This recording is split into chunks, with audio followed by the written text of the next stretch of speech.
எல்லாருக்கும் வணக்கம். அரட்டை ஸ்குவாட் அசெம்பிள் ஆயிட்டோம். முதலாளி நானும். ஆர்சிபி இன்னைக்கு வந்து தோத்துட்டாங்க அன்பார்ச்சுனேட்டா அகமதாபாத்ல. ஜிடி வந்து ஜெயிச்சிட்டாங்க. 4 ஓவர் மிச்சம் இருக்கிற மாதிரி ஜெயிச்சாங்க. அவங்க அடிச்ச அடிக்கு கில்லு ஸ்டார்ட் பண்ணதுக்கு இன்னும் ஈஸியா ஜெயிச்சிருக்க வேண்டியது. நல்லா ஃபைட் பண்ணாங்க ஆர்சிபி. இதுதான் வந்து சிஎஸ்கே எதிர்பார்த்தோம் இன்னைக்கு. ஜிடி மேட்ச்ல கிட்டத்தட்ட ஒரே ஸ்கோர் தான். பட் ஆர்சிபி ஃபைட் பண்ணாங்க. கடைசி ரன் வரைக்கும் ஃபைட் பண்ணாங்க. அந்த ஃபைட் ரொம்ப முக்கியம் கேம்ல. தோக்குறோமோ ஜெயிக்கிறோமோ அதுதான் இன்னைக்கு ஒரு highlight. But GT won their home game convincingly அப்படின்னு தான் சொல்ல முடியும். முதலாளி என்ன நினைக்கிறீங்க இந்த மேட்சை பத்தி? ஸ்டார்ட் ஆஃப் பண்றப்ப கோலியும் படிக்கல் தவிர பேட்டிங் பெருசா எதுவும் பண்ணல. அவங்க பெத்தல் மேல அவ்வளவு கோவமா இருந்தாங்க. அதனால அவங்க வந்து யூஸ்வலா படிக்கல தான் சப் அவுட் பண்ணுவாங்க. பரவாயில்ல நீ வெளியே வா அப்படின்னு சொல்லி அவரை சப் ஒரு அவுட் 2 ஓவர் பண்ணிட்டாங்க. கொடுத்துருக்கலாம் அவருக்கு, அட்லீஸ்ட் அதாச்சும் ஆமா. பண்ணியிருந்துருக்கலாம். அதையும் பண்ணல. ம் அவர் என்ன 3 மேட்ச் சான்ஸ் கொடுத்தாரு, பெருசா அடிக்கல. இம்பாக்ட் இல்ல, எதிர்பார்த்த இம்பாக்ட் இல்ல. நான் கடைசியில் அதனால வெங்கடேஷர் கொண்டு இம்பாக்ட்லயாவது வந்தாங்க, இருப்போம் அப்படின்னு, இம்பாக்டாவது போ அப்படின்னு இம்பாக்ட் பண்ணிட்டாங்களா? வெளியே அனுப்பிச்சிட்டாங்க. வெங்கடேஷரும் வந்தாரு, பட் அவருக்கு சான்ஸ் கிடைக்கல. ஐ மீன் அவரும் சரியா சான்ஸ் யூஸ் விளையாடல பண்ணல. வெற்றி. அதுவும் சான்ஸ் சரியா யூஸ் விளையாடல. பண்ணல. ம் கையில ஒரு அடி வாங்கினாரு, வீங்கிடுச்சு. எதுவும் உடையலன்னு நினைக்கிறேன். அதுக்கப்புறம் ஃபீல்டிங் எல்லாம் பண்ணாரு. ஆனா பவுலிங் வந்து சிராஜ் நல்லா போட்டாரு. கேட்ச் ரபாடா அந்த ஒரு விட்டாரு. ஓவர் தவிர மத்த எல்லா ஓவரும் நல்லா தான் போட்டாரு. ஓவரால் அவங்க ஜிடிஆர் பவுலிங் பர்ஃபார்மன்ஸ் நல்லா இருந்துச்சு. ஐ மீன் ஹோம் கிரவுண்ட் அவங்களுக்கு தெரியும் எப்படி போகணும்னு. போட்டு அவங்க டக்கு டக்குன்னு விக்கெட் எடுத்தாங்க. ஆர்சிபி கொஞ்சம் அக்ரெசிவா ஆட பார்த்தாங்க. But I think miss time shots சரியா சிக்கல அவங்களுக்கு இன்னைக்கு. ஸோ ஸ்கோர் வந்து 150, ஆக்சுவலா 175 வரும்னு எதிர்பார்த்தாங்க வெங்கடேஷ் உள்ள கொண்டு வந்து. அது 158 தான் வந்துச்சு. It was not sufficient enough. In return வந்து கில் வந்து அவரும் நான் கோலி மாதிரி அடிக்கிறேன், அவர் வந்து பதிலுக்கு அவர் ஒரு ஓவர்ல 24 ரன் அடிச்சாரு. நல்லா ஃப்ளூயண்டா இருந்தாரு. இந்த கரெக்டா ஒரு கேட்ச் மட்டும் கொடுத்துட்டு போயிட்டாரு. இல்லாட்டி அவரே மேட்ச் முடிச்சிருப்பாரு. ஆனா இவங்க பண்ணது கரெக்ட் தான். இந்த ஃபர்ஸ்ட் 7 ஓவருக்குள்ள 3 பிளேயர் டாப் 3யும் வெளியே கொண்டு வந்துட்டாங்க. அந்த மிடில் ஆர்டர் எக்ஸ்போஸ் பண்ணிட்டாங்க. மேபி இன்னொரு 20 ரன் இருந்தா கூட தெவேத்தியாக்கு ஒரு ப்ரெஷர் இருந்திருக்கலாம். ஏன்னா சிங்கிள் அடிச்சு ஜெயிக்க வேண்டிய நேரத்துல ரிவர்ஸ் ஸ்வீப்ல அடிச்சிட்டு இருந்தாரு. அது அவுட் ஆயிருப்பாரு சுயாஷ் சர்மா பால்ல. பட் அந்த மாதிரி முன்ன ஆடினாரு, ரிஸ்க் எடுத்தாரு. ரிஸ்க் இல்லாம அவருக்கு பட்லரும் கில்லும் அடிச்சு கொடுத்து, சாரி கில்லும் அடிச்சு கொடுத்தாங்க. அதனாலதான் மெயினா இப்போதைக்கு அவங்க ஜெயிச்சது காரணமே. இன்னொன்று வெற்றி, இதுல இவங்க வந்து அந்த இன்னும் கொஞ்சம் ஒரு சான்ஸ் எடுத்திருக்கலாம். வெங்கடேஷ் ஐயரை கொண்டு வந்து அவங்க ரசிக்தாரோட பேட்டிங்கை நம்பலாம் கொஞ்சம். Rasikh Dar is not a bad batter at all. அவர் வந்து நிறைய ரன் அடிச்சிருக்காரு, especially lower down the order. இன்னும் கொஞ்சம் அவரை ட்ரஸ்ட் பண்ணி இன்னொரு சான்ஸ் எடுத்துக்கலாம். அவங்க ரசிக்தாரே கொண்டு வந்திருந்தா இந்த 15 ரன் 20 ரன் அவரும் அடிச்சிருப்பாரு. புவனேஸ்வர் குமார் ஒரு டெஸ்ட் கிரிக்கெட்டர், அவர் இந்தியாவுக்காக நிறைய விளையாண்டவர், 15 ரன் அடிச்சிட்டாரு அவரும். ஸோ அவங்க கொஞ்சம் அந்த அவசரப்படாம வேற வழி இல்லை. பட் அந்த ரிஸ்க் அவங்க எடுத்துருந்துருக்கலாம். வெங்கடேஷ் ஐயருக்கு இவங்கலாம் 2 டவுன்லேயே அனுப்புறாங்க சிஎஸ்கேல, அதுக்கு இது எவ்வளோ பரவாயில்ல. பட் அவர் அப்போ கூட ரசிக்தார் எடுத்திருந்தாங்கன்னா இதே 155 160 அடிச்சா கூட ரசிக்தார் அங்கே ஒரு பவுலிங் 4 ஓவர் போட்டார்னா இன்னும் கொஞ்சம் அவங்களுக்கு ஹேண்டியா இருந்திருக்கலாம். கரெக்ட், அது உண்மைதான். ரசிக்தார் வந்து that could have made an impact. அவங்க வந்து இப்ப ஷெப்பர்ட் 4 ஓவர் தான் போட்டானோன்னு ஒரு நம்பிக்கை, ஒரு கட்டாயத்துல இருந்தாங்க. அவர் அவரு ஆக்சுவலா ஏதோ நல்லா இன்னைக்கு கடவுள் புண்ணியத்துல 2 விக்கெட் எடுத்துட்டாரு. 2 விக்கெட் எடுத்தாரு. பெருசா ரன்னும் போகல. தெரியல, அவங்க ஸ்கோர் ஃபர்ஸ்ட் விக்கெட் விழுந்ததுனால அவங்க தேவர் நாட் சோ ஷுவரா, அதனால அவர் டேக் ஆன் பண்ணல. ஓரளவுக்கு டீசென்ட் தான் போட்டார் இன்னைக்கு, லக்கிலி. ஆனா அவங்க என்ன கடைசினா அந்த 5வது பவுலர் வந்து யார் இப்போ ரொமேஷ் பட் போட்டா கன்டினியூ பண்ணிட்டாங்க. பட் அதே மாதிரி வந்து விக்கெட் எடுக்கணும்ன்றக்காக ஆ, இவரே ஃபர்ஸ்ட் பவுல் அவுட் பண்ணிட்டாங்க. புவனேஸ்வர் குமார பவுல் அவுட் பண்ணிட்டாங்க. ஏஜுடியும் பண்ணிட்டாங்க, 3 ஓவர் போட்டு விட்டாரு. ஸோ அந்த டாக்டிக்லாம் ரைட் தான். பட் நீ சொன்ன மாதிரி மேபி அவங்க ரஷிக் தான் இருக்க ரீட்டன் பண்ணியிருந்தா ஐ குட் ஹவ் பீன் இல்ல இப்ப ரிஸ்க் பர்ஃபெக்ட். ரிவார்டு தான் வெற்றிப்பா. அவங்க உள்ள வராரு. அதாவது 8 விக்கெட் போனப்ப உள்ள வராரு. ஒரு 15th ஓவர் உள்ள வராரு வெங்கடேஷ் ஐயர். ஒரு 3 ஓவர் ரசிக்தார் ஆடுவாருன்னு அவங்க ட்ரஸ்ட் பண்ணியிருந்தாங்க அப்படின்னா என்ன, வெங்கடேஷ் ஐயர் வந்து செஞ்சுரியா போட்டு இந்த ஸ்கோரை வந்து 200க்கு மேலே எடுத்துட்டு போக போறாரு. அது இல்லை அப்படின்றப்போ கொஞ்சம் அவங்க அந்த ரிஸ்க் எடுத்துட்டு இருந்திருக்கலாம். அதுதான்.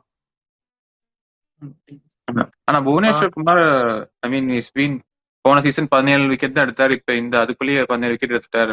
போற பக்கம் பார்த்தா ஒரு 30 விக்கெட் எடுத்துருவான்னு நினைக்கிறேன் இந்த சீசன். நல்லா நல்லா போட்டாரு. போட்டுருக்காரு. ஆமா, அதே மாதிரி அதை திங்க் பண்றாரு. என்னதான் நம்ம ஸ்கில்ஃபுல் பவுலரா இருந்தாலும் நம்ம வந்து மேட்ச் அவேர்னஸ் ரொம்ப முக்கியம், கேம் அவேர்னஸ். பட்லர் வந்து லைன்ல உள்ள வந்து அவர் விளையாடிட்டு இருந்தாரு. ஸ்விங்கை கண்ட்ரோல் இது பண்ணி கவர் பண்ணி உள்ள வந்து விளையாடிட்டு இருந்தாரு. ஆனா இவர் வந்து ஃபுல்லா போட்டார், நேரா ஸ்டம்புக்கு போட்டு விட்டாரு. ஸோ அது மாதிரி கொஞ்சம் திங்க் பண்ணோம் அந்த ஸ்பாட்.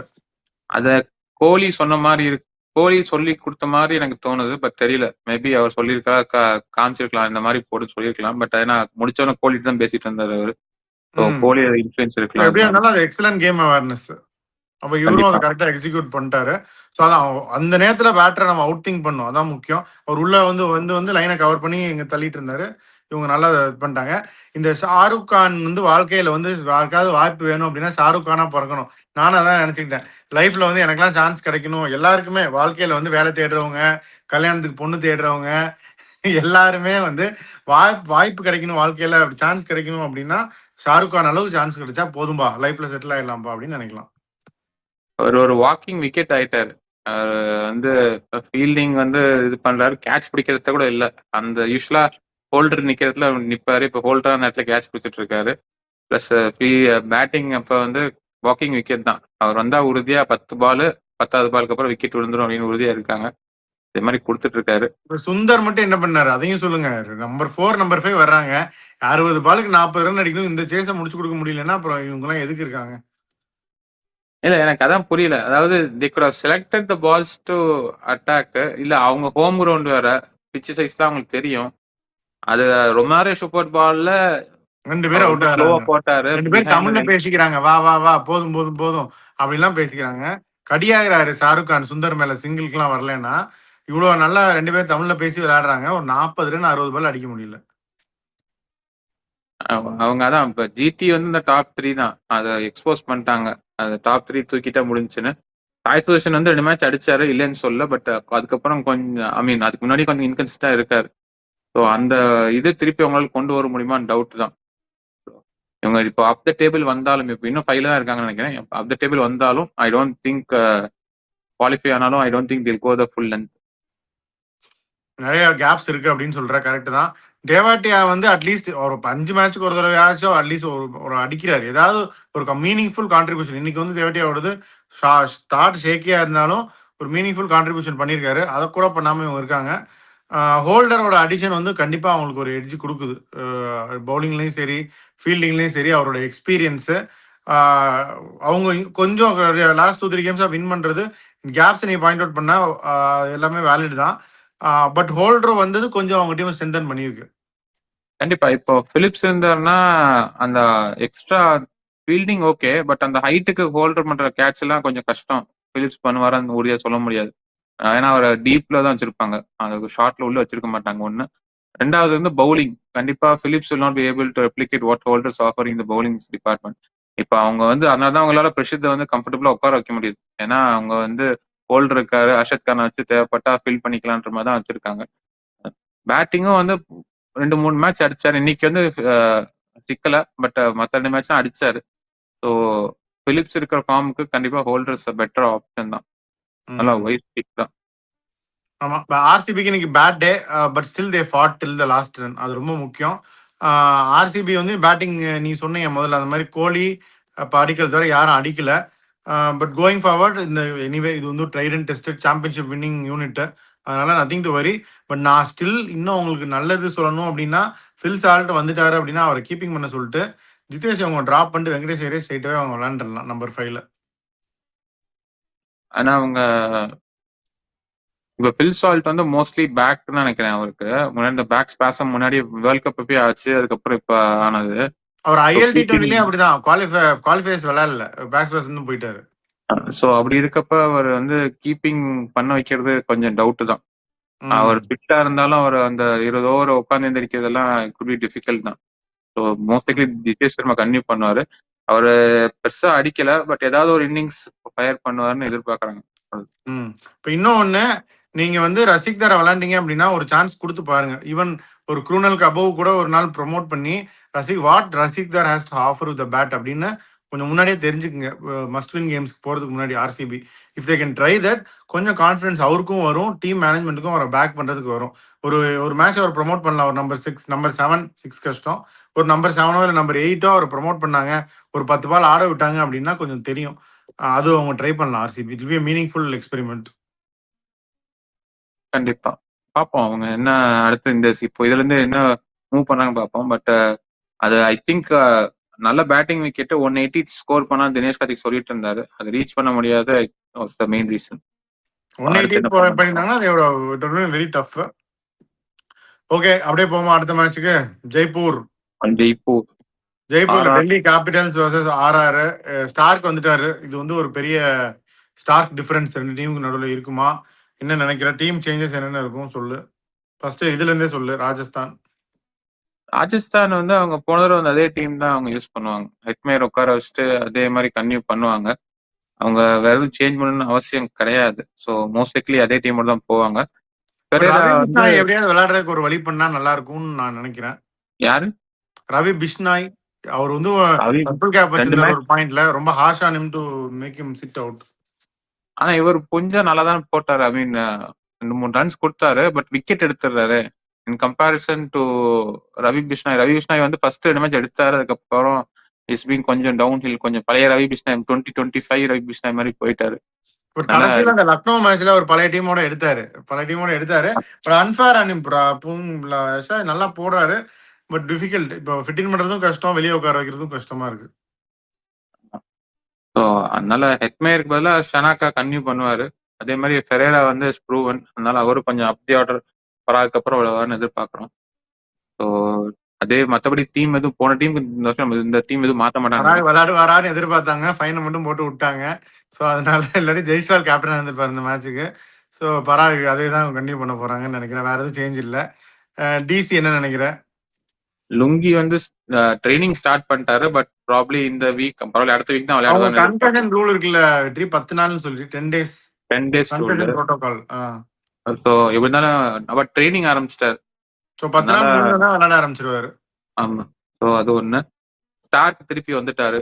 ஸ்டார்க் வந்து அப்போ கைலி ஜெமிசன் உட்கார வைக்க வேண்டியதுதான். இப்போ ஆனா எனக்கு என்ன கேள்வினா ஸ்டார்க்கு சரி அவர் மேட்ச் ஃபிட்னஸ்லாம் வந்துருச்சு விளையாடுறாரு. விக்கெட் வந்து எடுப்பாரு. சம்டைம்ஸ் எடுக்காம கூட போவாரு. கடைசியில இல்லாட்டி டெத்துல ஒரு 2 விக்கெட் எடுப்பாரு. அப்ப அந்த ரன்ஸும் கொடுப்பாரு. கைலி ஜேமிசன் அவருக்கு எடுத்த ஒரே அளவு தான் ரன்ஸ் கொடுப்பாங்க. ஸோ எனக்கு பெரிய but difference end of the day ஸ்டார்க்கு ஒரு அப்கிரேட் தானே ஃபார் தெம் எவ்ரிபடி எல்ஸ். கண்டிப்பா. இப்போ அவங்க ஓப்பனர் வந்து சஹில் பராக்கோட கண்டினியூ பண்ணுவாங்களா இல்ல பிருத்விஷா இறக்குவாங்களா? பிருத்விஷா இதோ போன மேட்ச் அபிஷேக் பொருள் அடிச்சாரு வெற்றி. அபிஷேக் பொருள் தான் ஆடுவார்னு நினைக்கிறேன். அபிஷேக் பொருள் அப்படியே ஓப்பனிங் இறக்கி விட்டுருவாங்கன்னு நினைக்கிறேன். அபிஷேக் போவாளர் கேஎல் ராகுல் ஓப்பன் அப்படின்னு நான் நினைக்கிறேன். அபிஷேக் பொருள், கேஎல் ராகுல் போன அப்புறம் மேட்ச் இம்பாக்டா வந்து 30 ரன் அடிச்சாரு வெற்றி. அவர் டிராப் பண்ண மாட்டாங்க. ஸோ இவங்க வந்து ரிஸ்வி இந்த மேட்ச் அடிச்சாங்கன்னா அடுத்த மேட்ச் பார்க்கலாம். 3 ரானா மாற்ற மாட்டாங்க, 4 ரிஸ்வியும் மாற்ற மாட்டாங்க, ஸ்டப்ஸ் மில்லர் மாற்ற மாட்டாங்க. பராக்கை டிராப் பண்ணிட்டு அப்படியே போறல நம்பர் 2 ராகுலோட ஓப்பன் பண்ணிடுவாங்க. ம் நம்ம போனே டிஸ்கஸ் பண்ணது கரெக்ட். அவரையும் படி பண்ணலாம். அப்படி இல்லாட்டி இவங்க திருப்பி அங்க அவருக்கு இன்னொரு சான்ஸ் கொடுக்குறேன் நம்ம போனாலும் போகலாம். அப்படின்னா பார்க்கலாம். போரல் வர முடியாது. அவர் போன மேட்ச் கொஞ்சமாவது அடிச்சாரு. அதான் பார்க்க வேண்டியது. ஸோ இப்போதைக்கு ஆனா மெயின் வந்து இவங்களுக்கு வந்து ஆர்ஆருக்கு வந்து அவங்க பவுலிங் வந்து நல்லா ஸ்ட்ராங்கா இருக்கு. இவங்க ஜிடிக்கு பேட்டிங் பொறுத்த வரைக்கும் ஜிடியில் இருக்க ப்ராப்ளம் தான். டாப் ஆர்டர் எக்ஸ்போஸ் ஆச்சுன்னா மிடில் ஆர்டர் வந்து டெக்னிக்கல் ஆச்சு. பட் மிடில் ஆர்டர் வந்து போன மேட்ச் ஃபெரேராவும் சுபம் தூபையும் நல்லா பர்ஃபார்ம் பண்ணாங்க. ஸோ ஓரளவுக்கு கொஞ்சம் அந்த பில்டிங் அப் த மிடில் ஆர்டர் அதை ரீவேம் பண்ணிட்டாங்க. ஹெட்மே இருந்திருந்தா கஷ்டமா இருந்திருக்கும். பட் அதோட கீ வந்து அவங்களோட வந்து பவுலிங் தான். ஆர்ச்சர் ஃபர்ஸ்ட் ஒரு விக்கெட் எடுக்கிறது. அவர் அதிகமாக விக்கெட் எடுத்துட்டு இருக்காரு. நல்லா எக்கானமிக்கலும் போடுறாரு. கூட பர்கர் நல்லா மேட்ச் பண்றாரு. அது தவிர்த்து இந்தியன் 4 மேட்சா பர்கர் சரியா போடுறது இல்ல. ஒருத்தர் அடி வாங்கினா இன்னொருத்தர் ரன் போய் தானே ஆகும். முன்னாடி ஆர்ச்சர் ரன் போவாரு. இவர் கொஞ்சம் நல்லா போட்டுட்டு இருந்தாரு. பதிலுக்கு மாறி போயிடுச்சு. அதனால ரன் போயிட்டு இருக்காரு. பட் அவங்க காம்பினேஷன் மாற்ற மாட்டாங்கன்னு நினைக்கிறேன். பர்கரோட கண்டினியூ பண்ணுவான்னு நான் எதிர்பார்க்கறேன். அது அவங்களுக்கு நல்லா ஒர்க் அவுட் ஆகுது. அது நடுவில் எப்பயாவது ஒரு விக்கெட் எடுத்துறாரு. விக்கெட் ரன் பண்ணணும்னா கொடுத்தாலும் அவங்க மில்ல ட்ரை பண்ணலாம். இல்ல வெற்றி அவங்க ரொம்ப லாஸ்ட் 5 கேம்ஸ் வந்து எக்கானமி வந்து 13 என்னமோ இருக்கு பர்கருக்கு. ஒரு கேம் கண்டினியூ பண்ணலாம். பட் அவங்க மில் அப்படிங்கிற ஆப்ஷனை எக்ஸ்ப்ளோர் பண்ணுவாங்க. இல்ல மபாக்கா கூட கொண்டு வருவாங்களா? கொண்டு வரலாம், தெரியாது. But burger spot under thread என்ன பொறுத்த வரைக்கும். பார்க்கலாம் நாளைக்கு என்ன சேஞ்ச் இருக்கிறாங்கன்னு. பட் இவர் தான் என்னை பொறுத்த வரைக்கும் கீ வந்து ஆர்ச்சர் எப்படி அவங்களோட டிசிஐயோட ஓப்பனர்ஸ் தூக்குறாங்களா இல்லையான்றது. அப்புறம் ஸ்டார்க்கோட ரிட்டர்ன் தான் எனக்கு கீன்னு தோணுது. அதான் வேற என்ன கீ பேட்டில்ஸ் இதுல எடுத்த உடனே இவங்க விக்கெட் எடுத்துருவாங்களா? Suryavanshi to Starc. ஸ்டார்க் வந்து பும்ராவோட சூரியவன்ஷி வந்து பும்ராவோட ஒரு படம் காட்டிட்டாரு. கமின்ஸ் வந்து ஃபேவரட்னே சொல்லிட்டாரு. இவர படம் காட்டிட்டாரு அங்கேயும். நாளைக்கு ஸ்டார்க் கிட்டயும் படம் காட்டிடுவாரா? அதான் கேள்வி. யார்கிட்டயும் படம் காட்டினாருன்னா அப்படின்னா அவர் கொஞ்சம் எஸ்டாப்ளிஷ் பண்றாருன்னு அர்த்தம். ஆனா மோசின் கார்டர் ஸ்ட்ரகிள் பண்ணாரு. ஸ்டார் கிட்ட பண்ணுவாரா இல்லையா அப்படின்றது வீட்டுல பார்க்கணும். That will be interesting battle. ஆனா ஓப்பனிங்கே இப்ப ஸ்டார்க் போடுவாரு அப்படின்னா இருக்கலாம். ஆனா இந்த மாதிரி இது வந்து ஸ்டார்க் வேணா ஒரு ஓவர் கொடுத்துட்டு அப்புறம் அடுத்த ஓவர் வேணா திருப்பி விக்கெட் எடுத்துருவாரு. Quite capable. பிபிஎல்லையும் நல்லா தான் போட்டார். ட்ரேட் பண்ணி கொடுத்த அந்த டானோவன் ஃபெரேரா டெல்லிக்கு எதிராக விளையாடுறாரு. ட்ரேடுக்கு தாராவாத்து கொடுத்தாங்க. குடுப்பீங்களான்னு நாளைக்கு அடிக்கிறதுக்கும் வாய்ப்பு இருக்கு. ஆனா அவர் டெல்லியில இருந்து அவர் விளையாடவே இல்லையா? அவங்க விளையாட விடலையா? அதுதான் என்ன விளையாட விடல இல்ல. இப்ப பாருங்க அந்த ஷார்க்ஸ்ல நீங்க எனக்கு சான்ஸ் கொடுக்கல, நான் ராக்கர்ஸ்ல விளையாடுறேன் அப்படின்னு. ராக்கர்ஸ் வந்து அடிக்க போறாரு அவரு. அப்போ ஆனா அவருக்கு பவுலிங் வந்து அவங்க கொடுக்கறது இல்ல. மேபி அவர் கேப்டன் அதே பவுலிங் ஆஃப் ஸ்பின் தானே போடுறாரு. அப்புறம் எப்படி கொடுப்பாங்க? ஒரு ஒன்றும் பண்றது இல்ல. சரி கொஞ்சம் இன்னும் ரெகுலரா பவுலிங் போற யாராவது கொடுக்கலாம். பட் அவர் கொடுக்க மாட்டாரு. தெரிஞ்ச விஷயம் தான். அப்போ அதான் இப்போ பேட்டிங் நீ நினைக்கிற இதுல இது மெயினா எனக்கு ஆர்ச்சர் தான் தோணுச்சு. அதை தவிர்த்து இவங்க ஸ்பின்னர்ஸ் நல்லா போட்டாங்க போன மேட்ச். இப்ப யாஷாஜ் கொஞ்சம் பேசல, ஜடேஜா நல்லா கண்ட்ரோல் பண்ணாரு. டக்குன்னு ஒரு 4 ஓவர் போட்டு முடிச்சு விட்டுருவாரு. எப்படி பண்ணுவாரு? நீங்க டானவன் ஃபெரேரா சொன்னீங்க ட்ரேட் பண்ணாங்கன்னா, இந்த பக்கம் நிதிஷன் அந்த பக்கத்துல வந்திருக்காரு. அவர் அடிக்க மாட்டாரா? அதுவும் இருக்கு. அவங்க அந்த பக்கத்துல இருந்து அவர் கேப்டன்ஷிப் எல்லாம் கேட்டாரு. ஆனா இந்த பக்கம் வந்திருக்காரு. சோ அவருக்கும் வந்து ப்ரூவ் பண்ண ஒரு பாயிண்ட் இருக்கு. அதனால அவரும் ஏதாவது பண்ணுவாருன்னு எதிர்பார்ப்போம். ஒரு இது சோ பாப்போம் என்ன ஆகுது அப்படின்னா. வேற என்ன இந்த மேட்சை பொறுத்த வரைக்கும் இதுல வந்து அதான் இப்போ சவாய் மான்சிங் ஸ்டேடியம்ல கொஞ்சம் வந்து ஸ்பின்னுக்கு ஈடாகும். பார்ப்போம். Team winning the toss will definitely look to bowl first தான். அகைன் ஒரு சேசிங் விக்கெட் தான் இதுவும். என்ன ஆகுது அப்படின்னு பார்ப்போம். டியூவும் கண்டிப்பாக வரும். பிச் நம்பர் 4ல் நாளைக்கு மேட்ச் நடக்குது. ஸோ இது இங்கே வந்து மேஜிக் ஸ்கோர் வந்து 210 அண்ட் அப்வர்ட்ஸ். ஸோ இதான் வந்து வெனியூ நோட்ஸு. ஸோ வேற என்ன இருக்கு இந்த மேட்ச் யார் ஜெயிப்பாங்கன்னு சொல்லுங்க. வந்து ராஜஸ்தான் ராயல்ஸ் தான் சொல்லுவேன். அவங்க பவர் பிளேலயே மேட்ச் எடுத்துடுறாங்க. பட் அதனால பெரேரா வந்ததுனால கொஞ்சம் ஸ்ட்ராங்கா இருக்கு மிடில் ஆர்டர். பராக் கொஞ்சம் மேட்ச் போனாச்சு அடிச்சாரு. அதனால மோஸ்ட்லி ராஜஸ்தான் ராயல்ஸ் நான் சொல்றேன். லாஸ்ட் 4 கேம்ஸ்ல 3 ஜெயிச்சிருக்காங்களோ இல்ல 3ல 2 ஜெயிச்சிருக்காங்களோ. அதனால நீ சொல்ற. எனக்கு என்னமோ டெல்லி கேபிட்டல்ஸ் தொடர்ந்து கொஞ்சம் தோக்குறாங்க. நாளைக்கு எப்படியாவது ஜெயிச்சிருவாங்களோ அப்படின்னு தோணுது. பாப்போம் என்ன ஆகுதுன்னு. ஸோ ராஜஸ்தான் ராயல்ஸ் அப்படின்னு முதலாளி சொல்றாரு. டெல்லி கேபிட்டல்ஸ் அப்படின்னு நான் சொல்றேன். மேட்ச் ஆனா ராஜஸ்தான்ல தான், ஜெய்ப்பூர்ல. பாப்போம் என்ன ஆகுதுன்னு. இந்த மேட்சை பத்தி இல்ல போன மேட்ச் பத்தி வேற ஏதாவது இருக்கா வெற்றி? இல்ல அவ்வளவுதான். ஸோ நீங்க வியூவர்ஸ் திருப்பி அதே தான். சாட்டர்டே எல் கிளாசிக்கோ இருக்கு. கமெண்ட் பண்ணுங்க. நம்ம சேனலை பத்தி கமெண்ட் பண்ணுங்க, ஷேர் பண்ணுங்க. லக்கி வின்னர்ஸ் வந்து இந்த வாட்டி நம்மளுடைய கமெண்ட் செக்ஷன்ல இருந்தே எடுக்கிறோம். குயிக்காக இந்த வீடியோ கமெண்ட் பண்ணுங்க. நாளைக்கு வந்து we will communicate with you. Saturday El கிளாசிக்கோக்கு உங்களுக்கு கண்டிப்பா வி வில் இது. ஸோ இப்போதைக்கு இவ்வளோதான். வேற ஏதாவது இருக்கா வெற்றி? We'll sign off with this. We'll back with more Aircase Squad. Bye.